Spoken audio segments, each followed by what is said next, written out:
In this video we're going to look at nouns.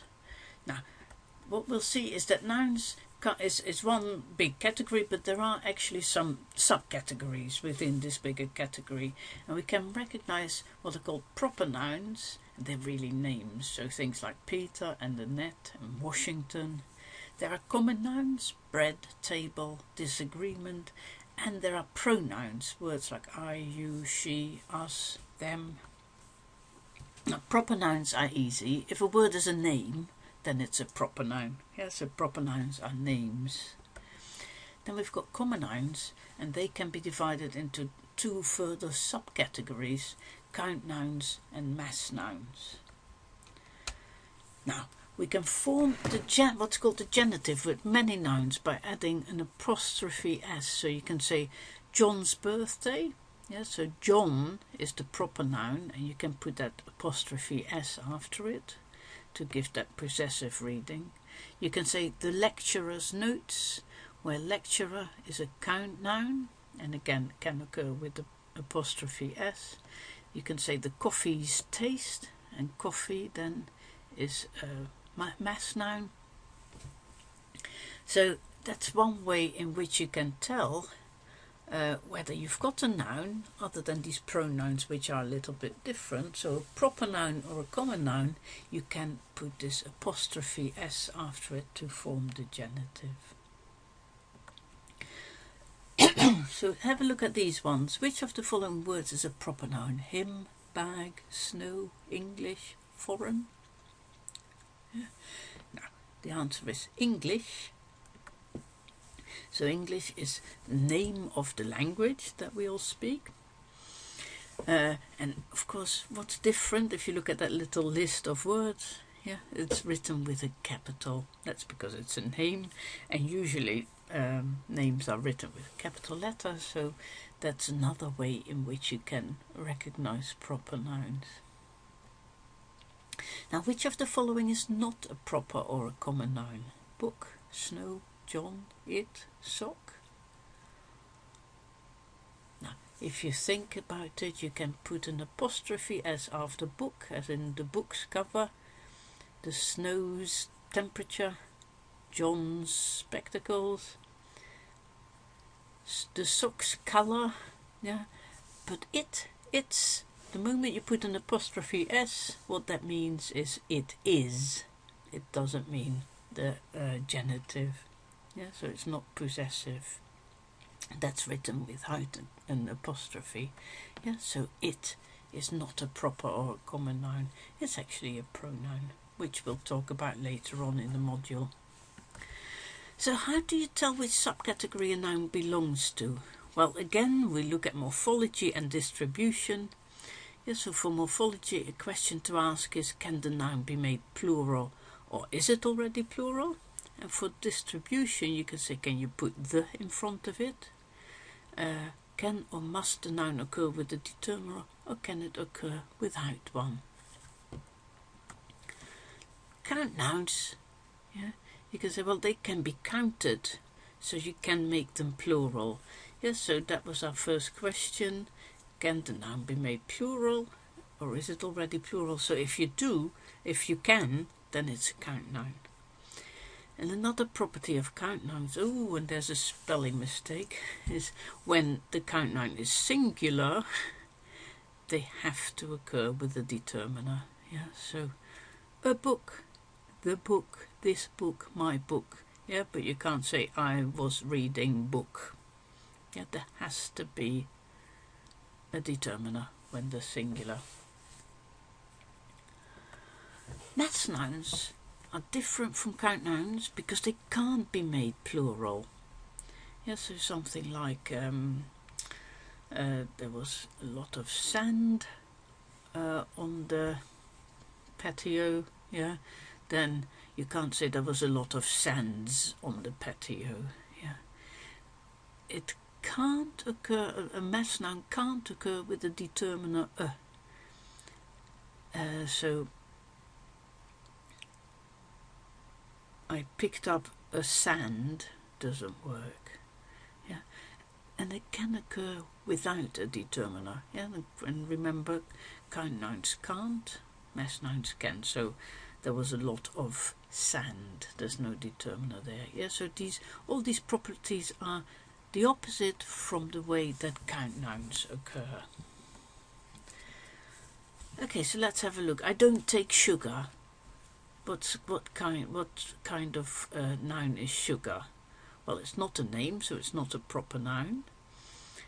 I don't take sugars. Yeah, that would make it quite a different. It's maybe possible, but it makes it a different meaning. But what you definitely see is that between take and sugar, there's no determiner, so it must be a mass noun.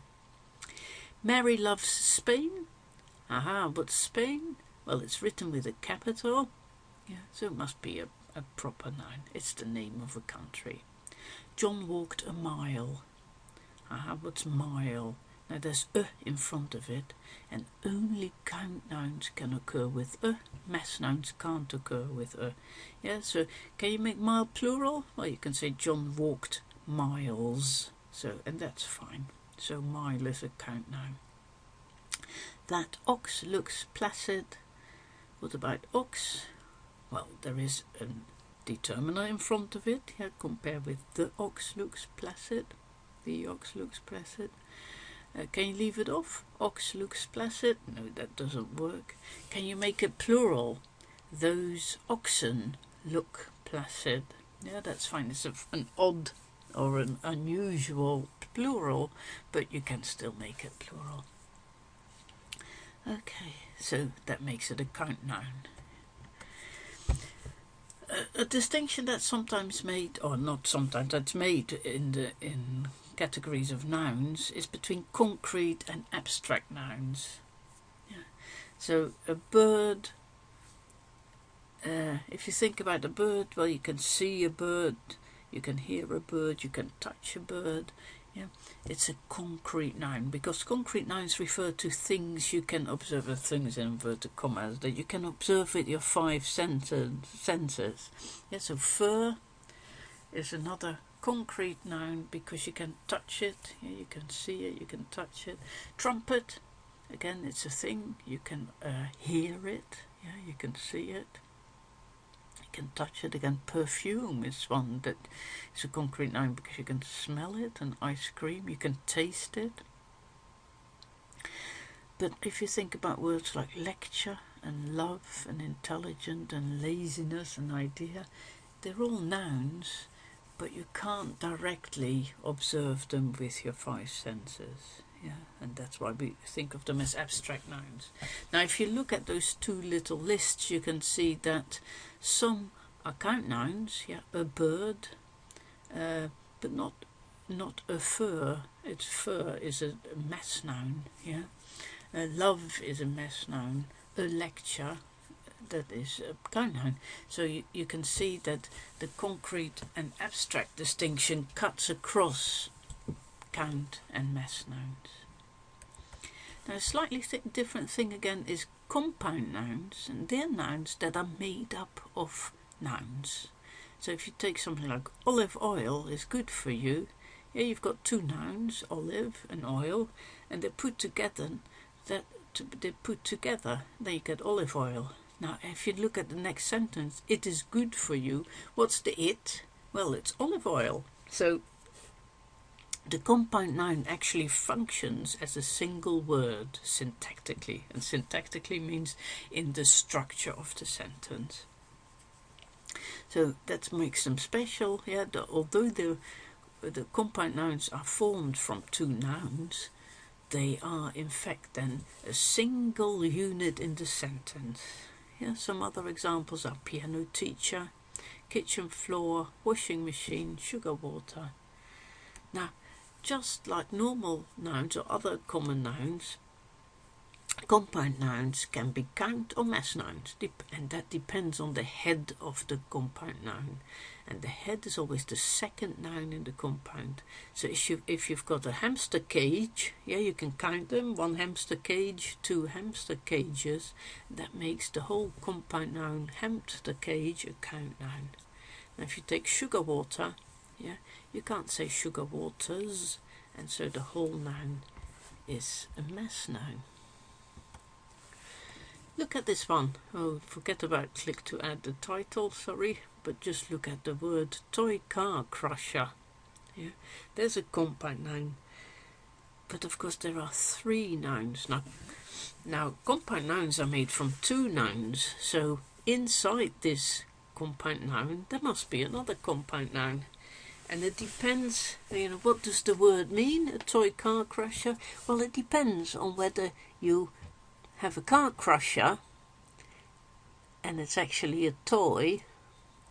So then the 2 words are toy on the one hand and car crusher on the other hand. Yeah, put together, you have a car crusher toy. Yeah, but the other reading is that you've got a crusher of toy cars. Yeah, so you first have made a compound from toy car and toy and car, and then another compound with crusher, so a crusher of toy cars. Now let's see if we can find one. Is a compound in the following sentence? For the main performance, the ballet dancer put on her pink leotard. It is in fact ballet dancer. Not main performance, not pink leotard. How can you tell? Well, you have to look at each word inside to see if it's a noun. So you've got a dancer of ballet, and that's indeed, that shows you've got a dancer, the dancer, and ballet is of a ballet, yeah, or the ballet is another noun, and that shows you that the whole thing must be a compound noun.